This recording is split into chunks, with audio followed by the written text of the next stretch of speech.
Patrick McNeil joined here at the intermission by Cape Breton Eagles third-year forward Liam Kidney. Liam, what are your thoughts on the start to the season for yourself and for the team? We've been pretty good. The start was a little bit slow, but I'd say the last couple games have been definitely our best games of the season so far, and we're really starting to glue together as a team and starting to just click all around all four lines. We're always buzzing out there, and for me, I feel like I've had a good start to the season, and if I keep on working hard, I think it's going to keep up the good production.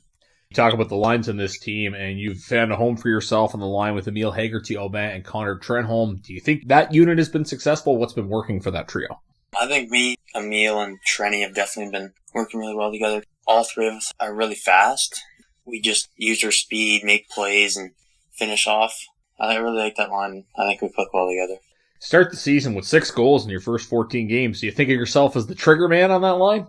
I don't know. Everybody under my line can score, but I like kicking goals. It was exciting last year for you to get to play against your brother because it's the first time you're able to do it. Now you're going to play against them all the time. Tell us about that dynamic, seeing him and the rest of the divisional foes 12 times this season.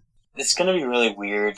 I think we've already played Halifax like 4 times already, but it's definitely going to be weird. And I'd say after 6 or 7 games, we're going to be wishing we could play some different teams, but it's kind of helpful for us knowing what they do usually in games and breakouts and their game plans. It kind of helps us that way, but playing my brother a lot's going to be fun. Yeah, it should just be a good time.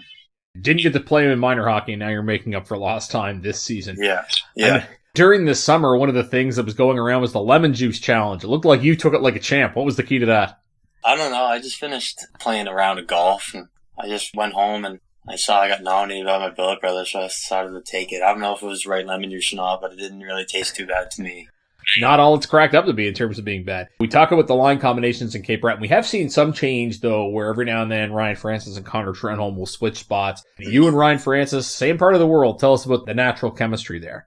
Yeah, I think me and Ryan have been playing together for about 7 years now on the same team. After a while, we get kind of used to each other and kind of know each other's playing habits and stuff, so we just kind of click off of that. You were a later round pick in the Q, 11th round draft pick. Do you look at yourself as an inspiration to other players in the team? You look at a guy like Jacob Santerre comes in this year. He was a 10th round pick. What's the lesson to other guys in that situation? Just wherever you go in the draft doesn't mean how your career is ever going to go. You're only young when you get drafted, and you can prove everybody wrong that way. I don't know. For me, when I got drafted 11th round, I just took that as a positive and kept working hard to try and make this team, and I did, and it's worked out from that. One of the things you did before your rookie season was train with Ryan Hillier. You were on the ice with him a lot. Tell us about that. And also, did you guys ever talk about the Eagles Mooseheads rivalry? Because he would have a different perspective on it than you would. Not really, no. I was just kind of like a quiet young kid then. Not really talking too much, just trying to work out and stuff. But I never really did, but I wish I did hear some stories and stuff. Yeah, you trade stories in a few years when your Q career is over. You don't have a letter on this team, but it's a younger team on the whole. Do you see yourself as a leader in this group? Yeah, I do. I think I always want to help all the young guys with any questions they have.